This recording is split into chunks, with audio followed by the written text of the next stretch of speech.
Mahal kong anak, sa aking pagtanda, unawain mo sana ako at pagpasensyahan.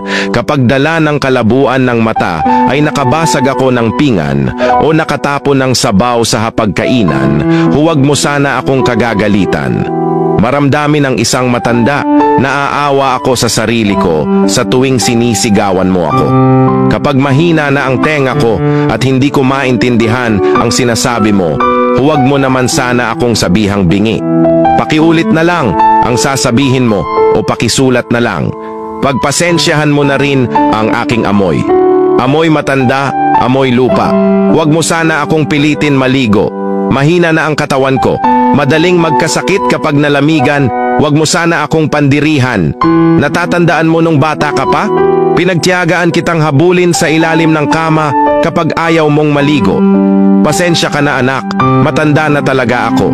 Kapag mahina na ang tuhod ko, pagtiyagaan mo sana ako at tulungang tumayo. Katulad ng pag-alalay ko sa'yo noong nag-aaral ka pa lamang lumakad.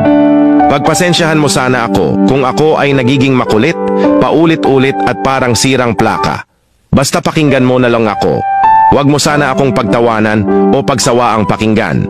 Natatandaan mo ba anak noong bata ka pa? Kapag gusto mo ng lobo, paulit-ulit mo yung sasabihin, maghapon kang mangungulit hanggat hindi mo nakuha ang gusto mo. Pinagtiyagaan ko ang kakulitan mo. Pagpasensyahan mo sana kung madalas ako'y masungit, dala na marahil ng katandaan. Pagtanda mo, maiintindihan mo rin ako. Kapag may panahon ka, magkwentuhan naman tayo kahit sandali lang. Inip na ako sa bahay, maghapong nag-iisa, walang kausap.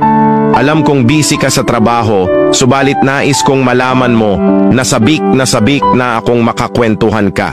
Kahit alam kong hindi ka interesado sa mga kwento ko. Natatandaan mo anak noong bata ka pa. Pinagtiyagaan kong pakinggan ang pautal-utal mong kwento tungkol sa iyong teddy bear. At kapag dumating ang sandali na ako'y magkakasakit at mamaratay sa banig ng karamdaman, huwag mo sana akong pagsasawaang alagaan.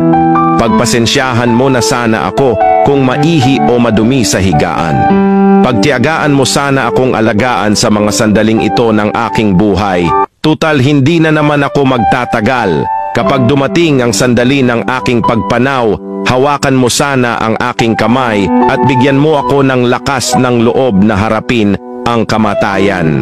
Anak, huwag kang mag-alala, kapag kaharap ko na ang Diyos na lumikha, ibubulong ko sa Kanya na pagpalain ka sana. Dahil naging mapagmahal ka sa iyong ama't ina. Salamat sa iyo anak, nagmamahal, nanay at tatay.